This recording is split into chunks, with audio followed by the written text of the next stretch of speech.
watching this encampment grow, I'm reminded of one of our residents. Her name is Melissa, who actually came to Beacon through this Wall of Forgotten Natives. And she actually refers to it as Tent City. So if you go and watch any videos we have on our website of her, you'll hear her talk about Tent City. So after moving into American House, she was connected with some of the supportive services that we have there, was able to reestablish relationships with her family. But she also admits, this struck me when I first got a chance to meet with her about a year ago now. It struck me that she admitted that moving away from the encampment was also really lonely and isolating, and it came with a lot of guilt. She felt as though she was leaving and abandoning this community that had been built up, and she felt a lot of guilt around that. So for the first few weeks of having her new American House efficiency apartment, she alternated between still going back to the encampment at night to sleep and trying to find peace in her new home, until finally the community that she had built at this encampment encouraged her to really seek that stability and to not feel any more shame and guilt about finding a home at American House. So since then, she's been kind of killing it at American House. She's able to focus on her sobriety and is now going to school. She works with some organizations serving food to people experiencing homelessness. And one thing you'll see in some videos of her as well is you'll see a lot of beadwork. She loves doing beadwork. She gives away to friends and family as reminders of their heritage, which I think is really beautiful. But we do know that situations like the Wall of Forgotten Natives didn't end in 2018. And as we've seen this Powderhorn encampment grow in recent weeks, we're again face to face with the reality that there's not enough affordable housing in our neighborhoods, that we need to be paying attention to these issues that persist even when they seem to be hidden from our public eye. We know that tents aren't a home, and they're not a solution to the underlying housing problem that still is happening in our communities. There's not enough affordable housing or housing solutions to ensure safety and stability for all of our neighbors. So with all of that kind of being said, we know that these are huge and unrelenting issues that we're facing, and we're all facing a lot right now. So we're going to be covering a lot today. Bear with me.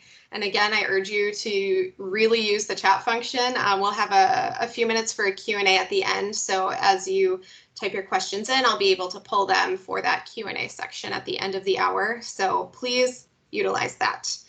As mentioned in the beginning as well, we had about 100 registrants, and either myself or Craig, we know that we won't be able to get to all of the questions. So either Craig or myself will be following up with each of you with a phone call over the next few days. Yeah, and that's the end of housekeeping, I promise. We can start getting into the meat of it. So to give a little more context about Beacon's program and work, I will hand it over to my colleague, Craig. All right. Thank you so much, Clara, and thanks everyone for joining us. It's a pleasure to have so many people able to jump on and learn a little bit more about Beacon and our policy work. So as Clara mentioned, I am starting out with just talking a little bit about Beacon as a whole, just to make sure that everybody has an understanding of what we're doing. And I clicked on it. Why are you not showing it? My PowerPoint is going to come up here in a second. So while it's thinking about doing that, in my job as Community Connection Manager, my job really is to introduce people to Beacon and explain what it is we do and why we believe people should get involved. Why are you not popping up?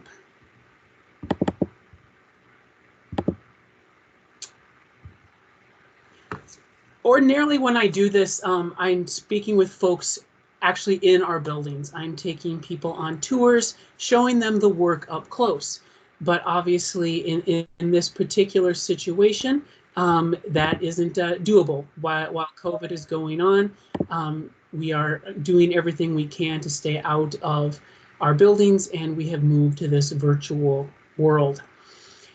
But regardless of whether it's in person or virtually, the way I always like to start my talks, hey, here it comes, is to ask people to think to themselves, if you were to picture the word home, if you were to close your eyes and think about the word home in your mind's eye, what is it that you would see?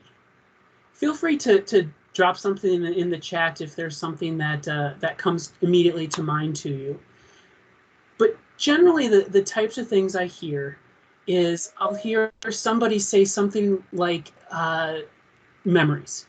Home is where people think of memories, whether it's family dinner or celebrating holidays, those types of things that we carry with us as we go through our lives. We have those at home. I see in the chat, home is rest and home is safety. Those are very similar ideas and go right along with things I hear like warmth, security. Yeah. Home is where we're able to relax and be ourselves. We can shut out the world for a little while. I also hear some specific things at home, like kitchen or TV. I hear dog a lot. I hear that way more than I hear spouse, which I'm not totally sure what that means, but it definitely means something. Regardless of what you see when you hear home, though, home is where you feel loved and welcomed. Exactly. Wonderful. There are far too many people in the Twin Cities metro, in this state, in this country, who don't have that place. They don't have that spot where they can go and rest and feel safe, have their kitchen and their comfy bed, have that place where they can feel welcome and loved. They're doing things like couch hopping, sleeping on one person's couch till they move on to the next.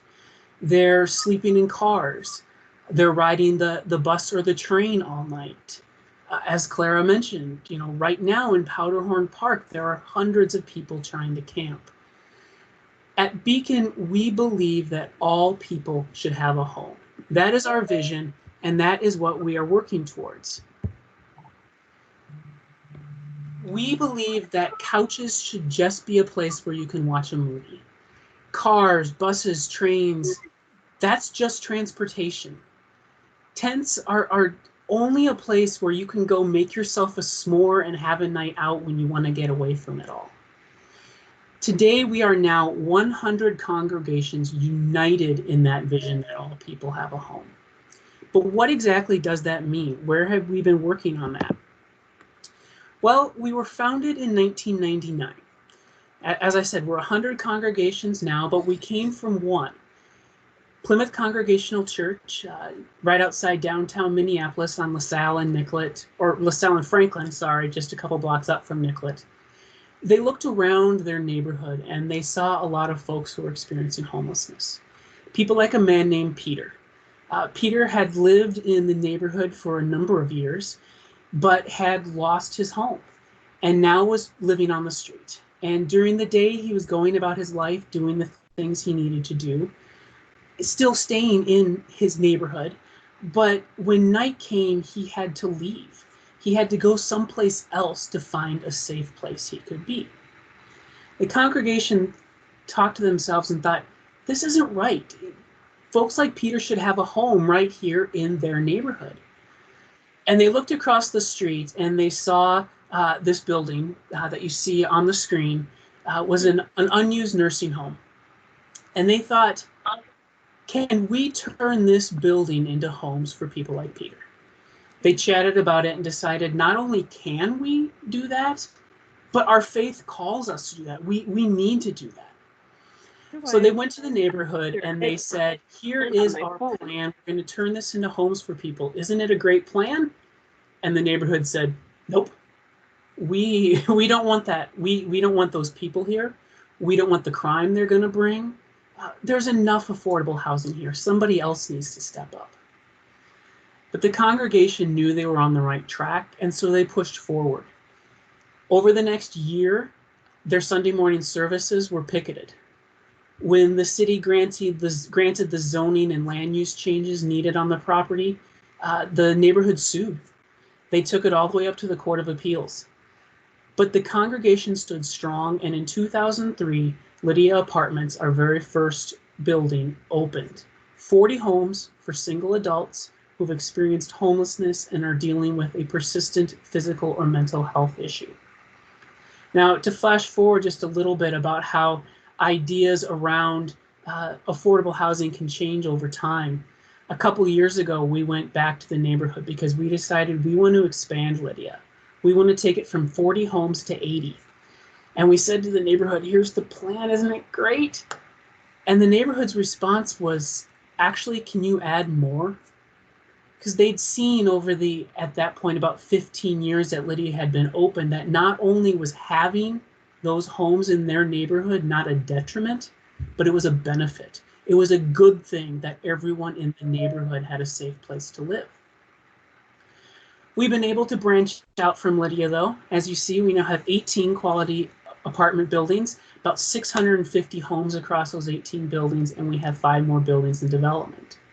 Additionally, we provide shelter for families through our Families Moving Forward program, and most of our buildings are supportive housing buildings where we partner with an organization who specializes in providing services to the population that's in that particular building, and then they're able to be right on site and provide services to help people get to where they want to go. And finally, we work to change policies and systems, which I'm not going to talk about here because you're going to hear quite a bit from that from Ben about that in just a few minutes. Everything we do, though, is done with these 4 values in mind. Every single one of them is important, but I'm going to talk right now about race equity. Not just because it's so much in the news, but because it is absolutely at the heart of what we do at Beacon. A disproportionate number of the folks that we serve, the folks who live in our buildings, are BIPOC folks, Black, Indigenous, people of color, and a disproportionate number also identify as LGBTQ. Our systems over the centuries that this country has existed, the 150, 60 odd years the state has existed, and throughout the cities that make up the Twin Cities, have been built on systemic racism and have kept that going over these years. And we intend to tear that down. Everything we do is in order to do that and to bring those housing inequalities down so that all people can have a home. And unfortunately, we need to do that because the affordable housing crisis right now in the Twin Cities is just tremendous. These numbers you're seeing right now on the screen are actually pre-COVID numbers. At that time, before the COVID pandemic struck, over 100,000 families in the 7-county metro were paying more than 50% of their income every month for their housing.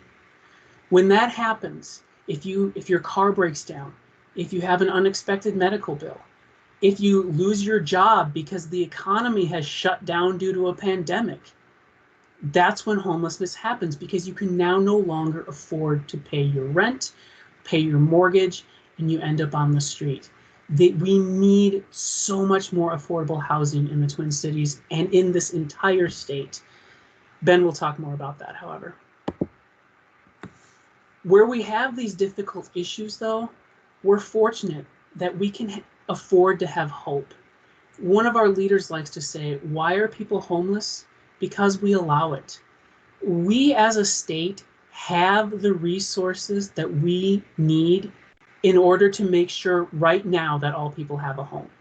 We just as a people have not stood up and demanded that our elected officials, that our appointed officials, that our state make this a priority.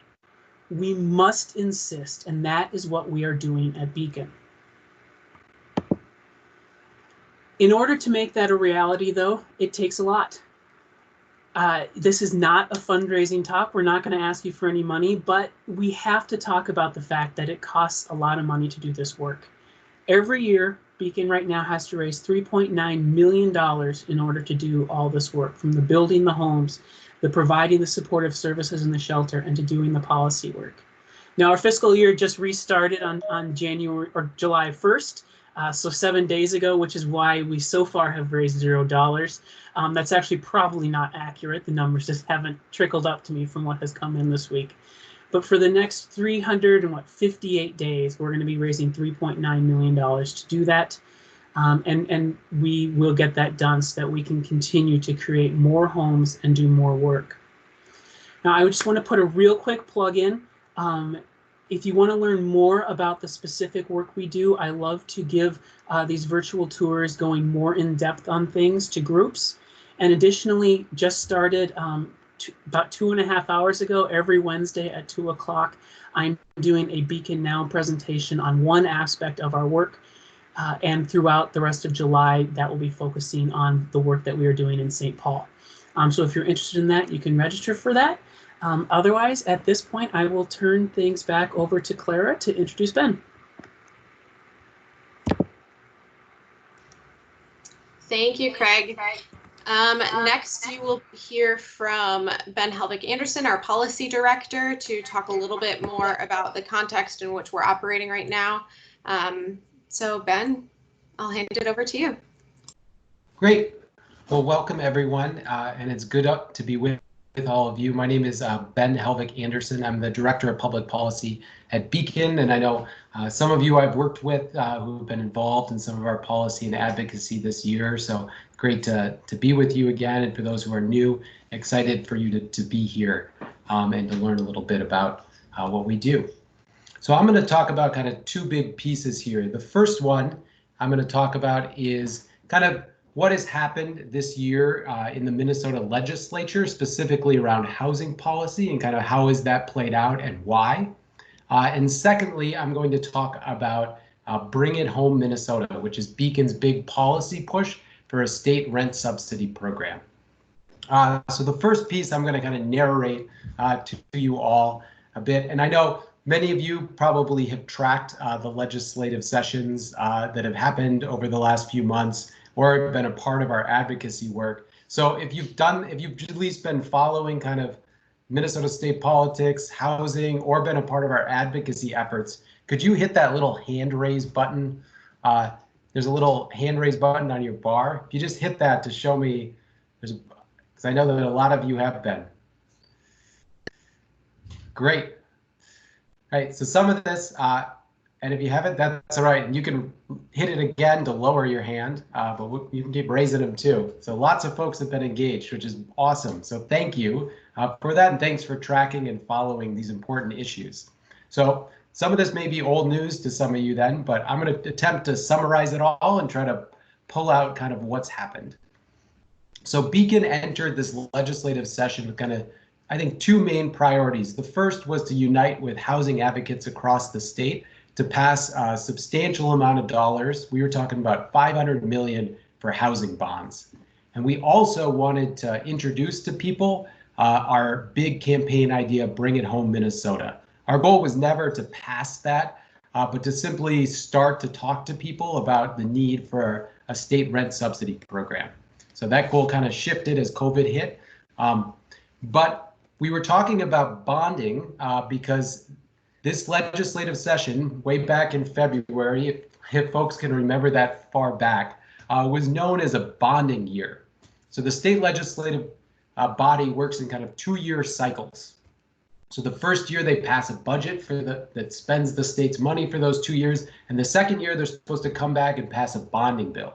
And a bonding bill is when the state sells bonds to raise a bunch of capital dollars to build mostly government or city buildings or roads or projects. And usually how that works is my city, we want to build an extension on the library, we go and lobby the legislature, we put that in a bill, and we try to get that bill and the big bonding bill to get some of that money to build our library. Housing bonds actually work in a pretty different way. They're their own kind of bond, so they're called housing infrastructure bonds. And they work in that the state sells bonds and gets a pot of money back from that. That pot of money goes to Minnesota Housing, which then awards that money to nonprofit developers like Beacon to build needed housing to the lowest income folks and the supportive housing like the housing we built. So we, along with lots of housing advocates, unite together to try to get that pot of money of bonding to be as big as it can be for housing bonds, so that there's more money to be given out to more folks to build the needed housing. So So I want to remind then, going back to February, the legislature started in February, and its biggest goal, which everyone knew, was to pass a bonding bill. That's what it was about this year. Spoiler alert, they still haven't done it, which is quite frustrating. So why and what has happened in the meantime to make that happen? So I want to point to, first off, kind of how they set up and started working on it as one kind of fundamental problem that really hurt its effort at the beginning. So both chambers, the Senate and the House, took pretty different approaches to working on bonding. So normally, and kind of a traditional approach is what the House took, which is you take up all those requests for projects across the state, you hear them in a bunch of hearings, you travel around, and you put it all together and you start to build a giant bill that has tons of money, and then you throw housing bonds in there and that bucket of funds, and you do more hearings and you really build it out. Lately, in the last couple years, the Senate, led by the Republicans, has taken a very different approach and decided they'll go on the bonding tours and hear these projects, but they won't actually start working on a bill or really hold substantial hearings until the House is done. And then they'll kind of maybe come up with their own one or respond to it. And so it really sets them up, and they kind of hide behind some procedural jargon about why they should do that now. But what it really sets them up to do they think is to have a negotiating point at the very end to kind of unveil their thing and then try to push for what they need and want. So to show kind of how this played out is that the House held 12 hearings on bonding, which is not a lot actually, and most were canceled because of COVID. But the Senate only held 2 hearings before COVID and it's 2 after. So really haven't done much work on it. And so what this set up then was set up a ton of work to be done at the very end of session in these kind of giant negotiations that happen. Well, that's a huge problem when a giant crisis strikes that changes the nature of those negotiations completely. And that's what happened with COVID hitting, that really kind of took up and changed the whole nature of the legislative session in March. Kind of Beacon's response to that was we shifted our legislative agenda. We kept pushing bonding, but kind of pulled back a bit on advocating our big new policy and focused with housing advocates advocating for emergency rental assistance. So this is money if someone's struggling to pay their rent, they can get 200, 300, 500 bucks to kind of make that rent. And everyone was seeing this was going to be a huge problem with folks being out of work. Even with unemployment checks, it was going to be hard for people to pay the bills, and we needed as a state to respond. Well, unfortunately, that immediately got stuck in partisan fighting right away, as that was debated through March through May. And at first, the Republican Senate kind of attached that to the governor's emergency powers and said, we won't pass this unless the governor gives up some power, especially the power to prevent evictions. And so that was very stuck. And then kind of a big twist happened in the story at the end of the normal legislative session. So it was constitutionally needed to end in May. And so that came to an end in May. And at the very end, the Senate Republican housing leaders took housing bonds out of the main bonding bill, took emergency rental assistance, put them in a bill, and then also attached some of their kind of pet priorities of reforming housing regulations, which is their idea that part of the barriers to affordable housing is that cities and counties impose too many fees and regulations to housing. So they put that all in a bill literally in the last hours of session and said, here's our new idea. What do you think? Which left no room for negotiation and really kind of sunk the possibility of any of that happening. And it was quite frustrating. But with the idea everyone was banking on, again, we'll just do this a little later because we know that a special session has to be called in next month. And so we can keep negotiating to the end and kick the can to the next session because that will happen.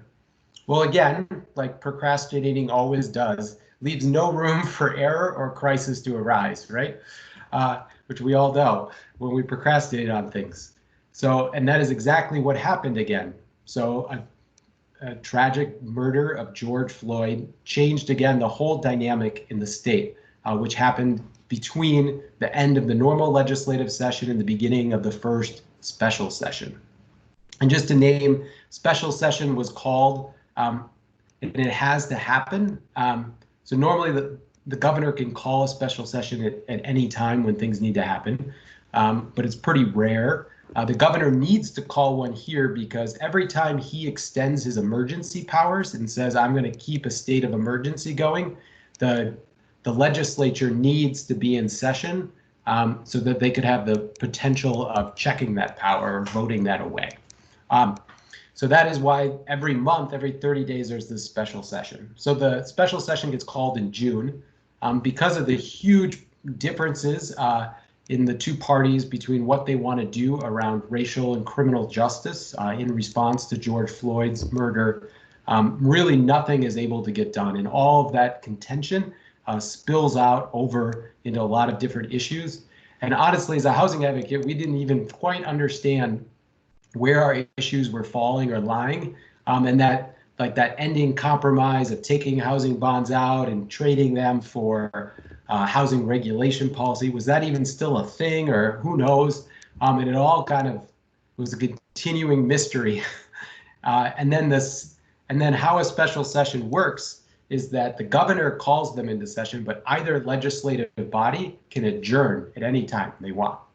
And the Senate, led by the Republicans, said, we are only going to meet for a week, and then we are going to adjourn. So after a week, lots of contention about racial justice, no compromises are met there, and the Senate just leaves and adjourns the special session. So nothing happens. And again, everyone kicks the can. Now with the growing list of priorities now so high towards the next special session, which is expected to happen this coming Monday is when we expect the governor to call them back because the governor's renewing his emergency powers. In terms of housing policy, we still really don't have a sense of where bonding lies, but we are doing a lot of advocacy and pushing to try to make sure it can happen. And folks like Beacon really rely on those housing bonding dollars to make things happen and to build needed homes for a lot of people. So we're going to keep pushing for that and try to get them to do their work. But it's becoming a real fear that no bonding bill will pass again and no housing bonds will pass, and that just nothing can get done, which is quite frustrating. As another twist to this whole story, in terms of the emergency rental assistance, we started learning and hearing a lot of rumors almost 2 months ago that maybe the legislature doesn't at all have to pass the emergency rental assistance because the governor could just release some of the federal funds that the state got through the CARES Act, which is the big federal relief bill that was passed back in the spring. The state got a bunch of money. Maybe the governor could just release some of that money and use it for emergency rental assistance. So that was talked about, and people are like, yeah, that probably could happen. He could just do that. But it took a very long time for the governor's office and the Minnesota Housing, the state agency, to figure out if they could and how they could do that. And that's been a little frustrating how slow that has been rolling out. And I think they've been trying to get the legislature just to do it. But at this point, we now hear they are going to do that, and that in the next couple weeks, they're going to roll out a whole new program that's, I believe, called like the COVID Emergency Relief Rental Assistance Program that's going to provide rental assistance. We don't know how much money they're actually going to put into it, and it's probably going to require more advocacy directly to the administration to make sure it's at least the $100 million that we've been advocating for, even though we know that's going to be a drop in the bucket to kind of the enormous need that's going to exist. So that is kind of my legislative recap and how everything is happened so far. And if you've noticed by the amount of times I've said frustration or how frustrated I am in all of this, you'll you'll know how I'm feeling. And any of you who have been participating in advocacy or met with legislators probably feel much of the same way. And that it's been quite a ride and pretty unprecedented times in the amount of huge crises that keep changing the agenda. But again, then that throws off these kind of normal things from happening that we all really depend on to build homes. So we'll keep advocating in that. But what we need to do is do something much bigger than these small measures. That as I named, the emergency rental assistance will just be a drop in the bucket to really meet the housing crisis we face. So take a deep breath. I'm talking politics for a second, and I'm going to pull up and introduce you all, if you haven't already met, our bill and campaign called Bring It Home Minnesota, Housing Instability for All Minnesotans. And I'm going to talk a little bit about and shift. This is the second part of my presentation here of why we need this, especially in this time and how it fits our moment, and then what it's going to take to win it. So I'm going to first name kind of the need, and these first slides are going to name the need pre-COVID, because we started this campaign, as I named, before kind of all of these disasters struck. So we at Beacon, through our analysis and talking of what is at the core of the housing crisis, really point to one of the biggest problems is our state's housing instability crisis. So we know in its facts and numbers that there is a record amount of folks experiencing homelessness, unsheltered or doubling up in people's homes, but that crisis is really the visible tip of the iceberg of what the larger housing crisis is, in that the economy and people's jobs and wages have not kept up with the housing market and the increasing amount people have to pay to afford home and sustain their lives. And that we know that 550,000 Minnesotans live in households struggling every month to pay rent. And how we know that isn't just our estimate or gauging their feeling when they're writing their rent check, is that it's actually a statistic, a number that is compiled through naming what housing instability is. So housing instability, policy wonks and policy experts have put together a definition for that that's been used for over 50 years, is that housing instability is paying more than 30% of your income to rent. And that is determined by how much a person should pay for their home and be able to afford the rest of their life and needs in that. And that our public systems to stabilize people and to bring relief to that do not really meet the need in any way. That one of the biggest ones is federal housing assistance, and that only 1 in 4 people receive that, and it takes years and years on a waiting list to get it. And that the state has some very small rental assistance programs for folks with experience homelessness and have kids, or different ones, but all of those are again, don't meet any close to the need of that 550,000 people. And that this problem is statewide, that this isn't just, as we think about a Minneapolis or St. Paul problem, but really a problem that occurs everywhere. And this map can be a little hard to interpret, so let me just make it as simple as I can. So if you focus in and look at the state and then look at all of the red counties, what this map is saying is that in those red counties, on average, 1 in 4 renters is paying over half of their income to rent. So that, and that's not the 30% of their income to rent, which will be named as being housing unstable, but actually more. And that the orange counties, it's 1 in 5. So that the majority of counties have a lot of folks who are paying over half of their income to rent. And this is all pre-COVID. So imagine this is our state when an economic disaster like COVID strikes, and how unstable people are entering into that. Now, to focus in on the problem through the racial justice angle, as Craig was naming as one of our key priorities and points in this, is that this problem we're naming disproportionately impacts people of color and indigenous communities to a great extent. And some of those facts are that 1 in 3 Black and Native households are housing unstable, so that's paying more than 30% of their income to rent. And that very visible problem of folks experiencing homelessness very much disproportionately impacts communities in certain ways. So here's some statistics from the Wilder studies on homelessness, that 37% of people experiencing homelessness are from the are Black or African American, but they're only 5% of the population. 12% experiencing homelessness are Native, but they're only 1% of the population.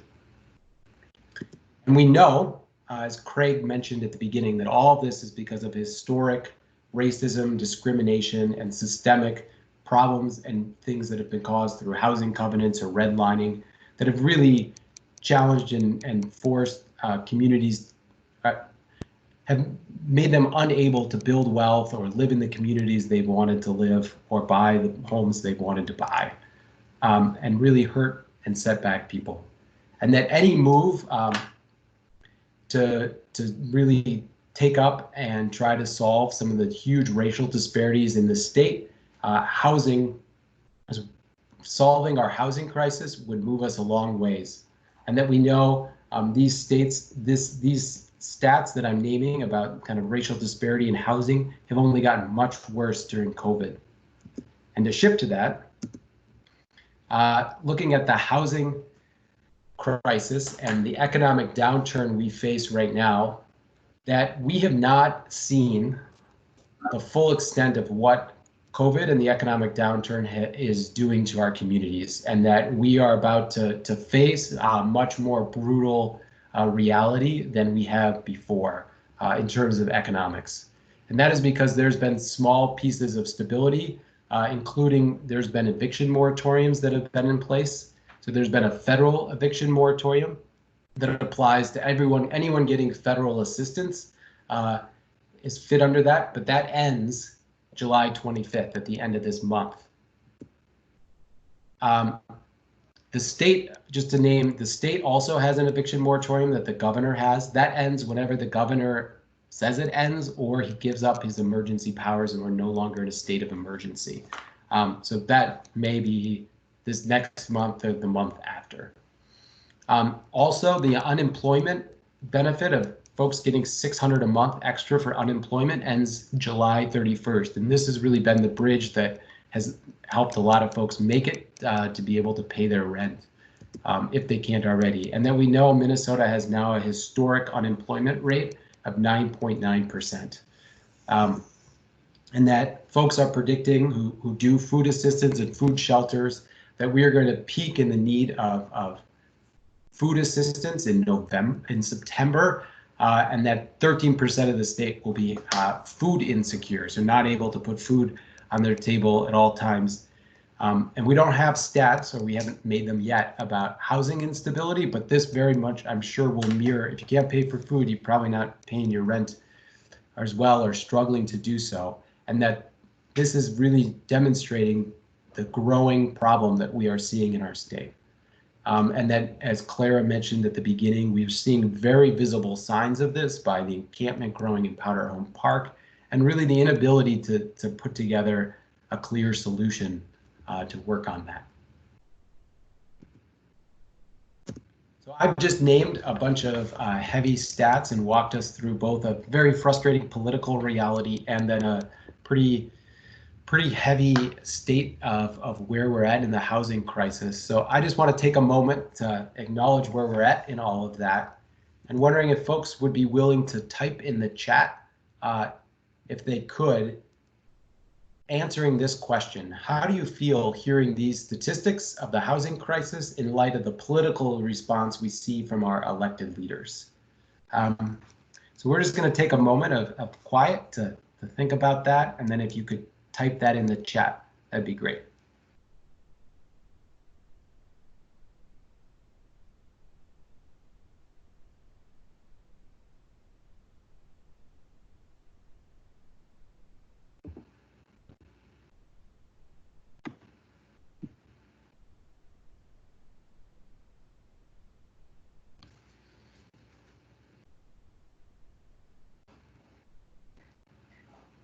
Great. Well, thanks everyone. And folks are starting to throw out their names of frustration and feelings there that I think we all can empathize with. And if you can keep typing those in as they come to you. And I'm going to present then where we need to channel that energy, frustration, anger you're feeling towards, and that we need to work together and unite together, like we're doing on this call, to really push forward a solution and what we can do to move out of this. And so I want to name just some of our kind of key points we want to say in naming a solution and what we need to do so that we don't end up equally as frustrated and angry as we are. That we need, this moment calls for a solution as big as the problem. That we don't need small baby steps, that we need something big that could fundamentally change and help all the folks who are really housing insecure at this time.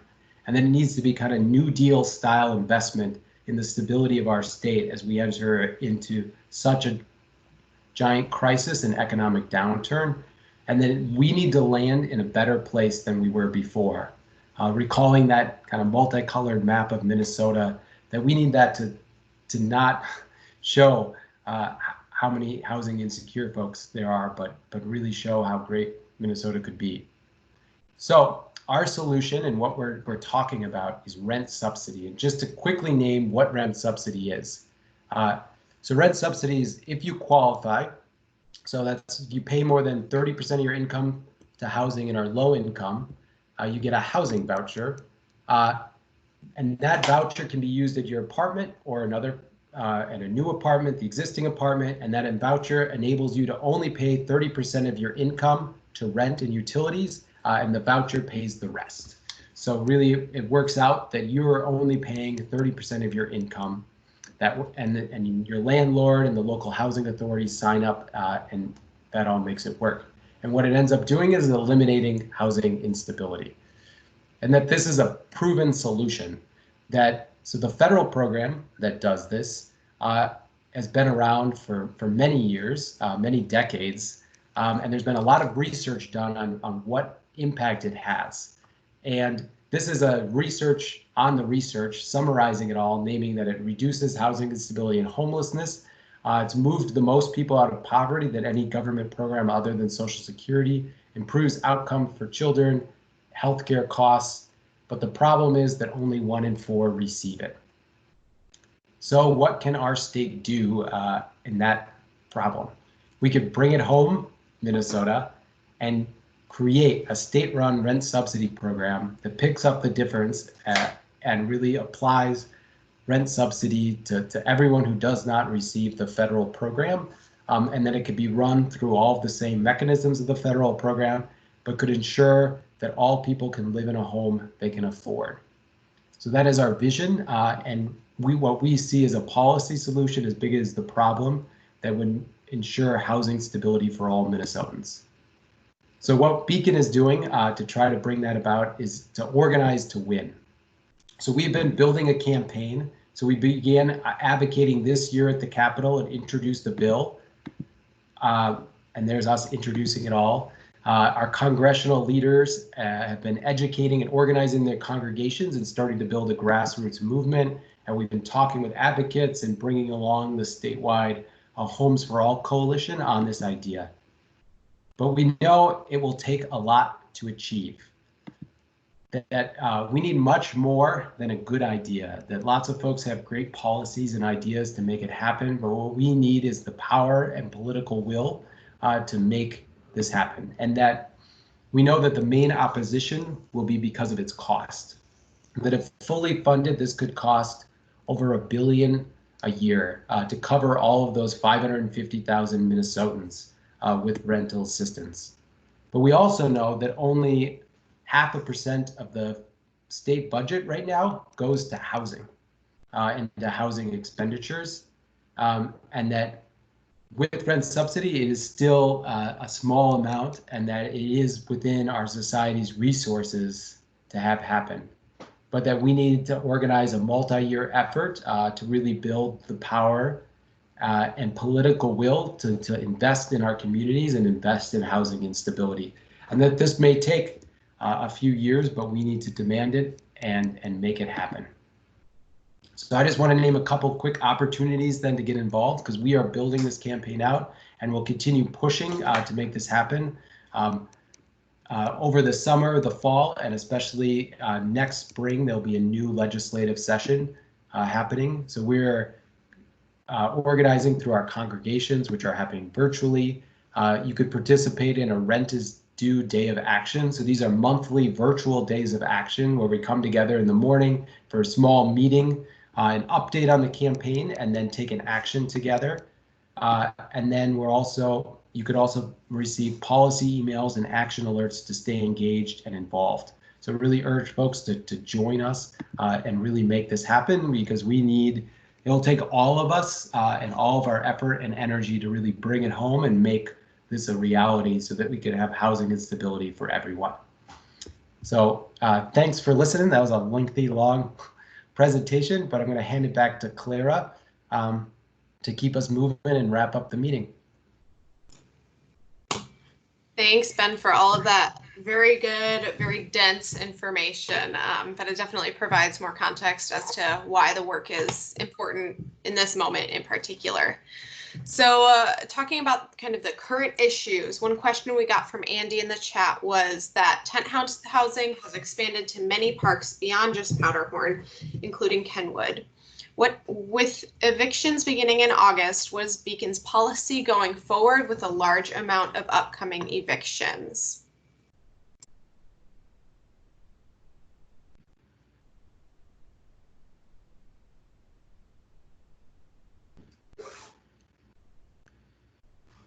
Do you want me to answer that, Clara? Or yeah, that would be great. Great. Yep. So I think we will continue advocating and hope for some emergency rental assistance. That really the best way to prevent evictions is to stop them altogether and to allow folks to pay their rent. And so I think that will be kind of our biggest push. But we know there's other groups out there calling for different kind of solutions to that and how to deal with that. And we'll have to keep meeting with them and figuring it out. And that we participate in the statewide Homes for All coalition, and we'll be open to working with anyone. There's a lot of tenant advocate organizations that lead on those issues that we support and work with, and we'll continue doing that as things unfold. Great, thank you. Craig, this might be a question you can speak to a little bit. What is the status of one of Beacon's current housing projects in Plymouth? It's called Cranberry Ridge. We got that question from Larry in the chat. Yeah, Cranberry Ridge. We've been working on that one for several years now. It took us a little longer than a lot of them, but we got the capital funding for Cranberry Ridge in 2019. And then we just had to fill a slight gap that developed because it took us long enough to get the capital funding that costs went up. So we were filling that and we got it filled, but now COVID hit. So we were hoping to break ground on Cranberry Ridge here in 2020, but it might get pushed to early 2021 just based on the fact that everything's so up in the air. But Cranberry Ridge groundbreaking will be happening as soon as possible. Great. Yeah, it's crazy how everything just seems so topsy-turvy right now, and that means some of our housing projects might take a little bit longer, but they're still going to absolutely be home to people soon. Ben, this is a great question for you. A little bit more about the Bring It Home Minnesota proposal. Marilyn asks, is Beacon acting with other housing groups in this?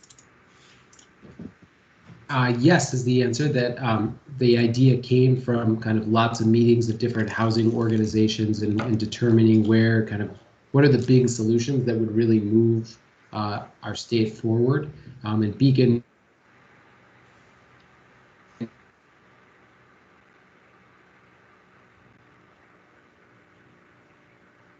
It looks like we may have lost Ben briefly. Unless I'm the only one seeing that. Craig, are you seeing that too? I'm seeing it as well. Okay. Great.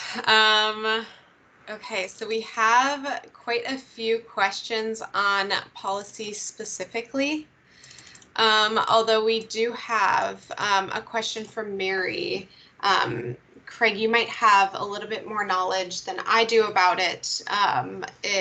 Mary asks, a few years ago, the St. Paul Foundation and Minneapolis Foundation announced an initiative to end poverty. Does Beacon partner with foundations? And if so, is there any update on that specific initiative?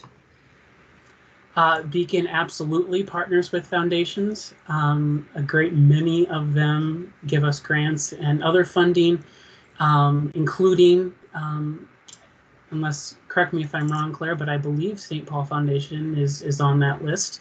As for how they're doing on their underlying goal, that I don't know. I mean, there's certainly still poverty throughout the Twin Cities in Minnesota, but I'm sure they're taking all the steps that they can.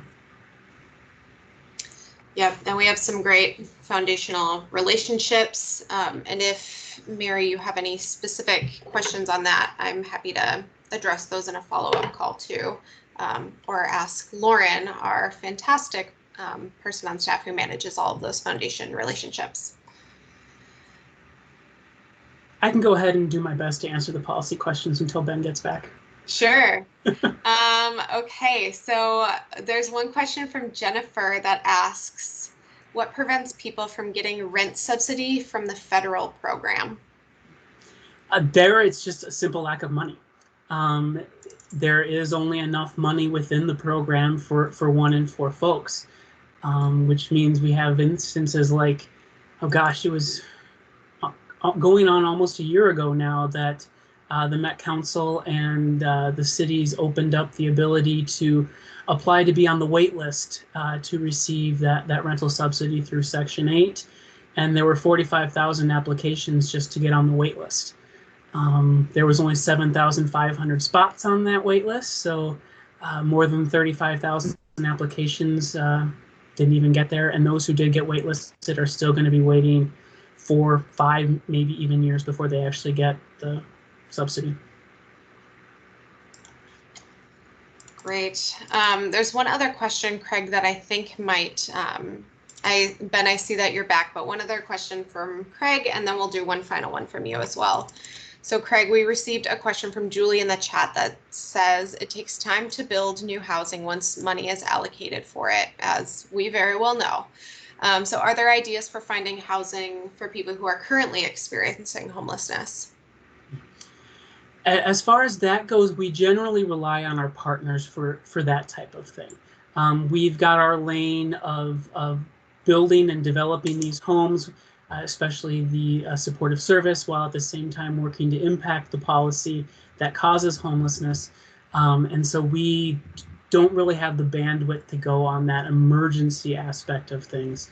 But a great number of our partners do amazing work in that avenue, and we support them where we can.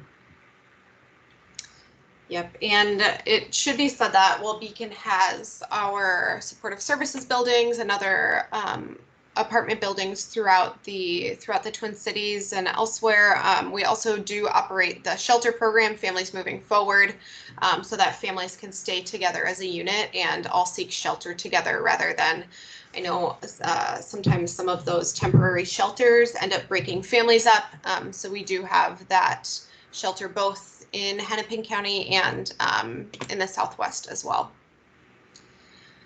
Okay, so Ben, here's a final question, and then any other questions I've taken note and we can follow up on one-on-ones. But Jerry Lynn asks, what about rent control? Are we planning on doing any sort of rent control legislation, or why are we choosing subsidies rather than control as our kind of angle? Yeah, thanks for the question. Sorry, my internet died there on me, but I'm back. So I think there's different approaches and philosophies to how to do that. This rent control is there's lots of debate among policy experts if it works and how it works. So I know for a long time it's been pretty thought of that it isn't a great policy to move forward. I know California, though, has and is kind of changing the game on that, to name it.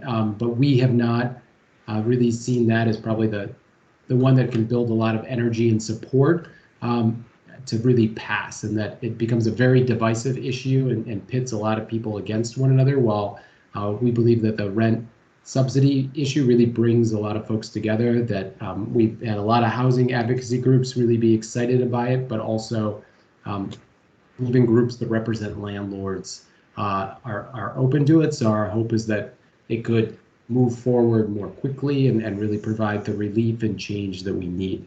But others may move forward rent control, and that will be part of the process to figure out which gains energy and momentum. So. Great. Well, I see it's just 1 minute after 5. Thank you, Craig. Thank you, Ben, for all of that great info today.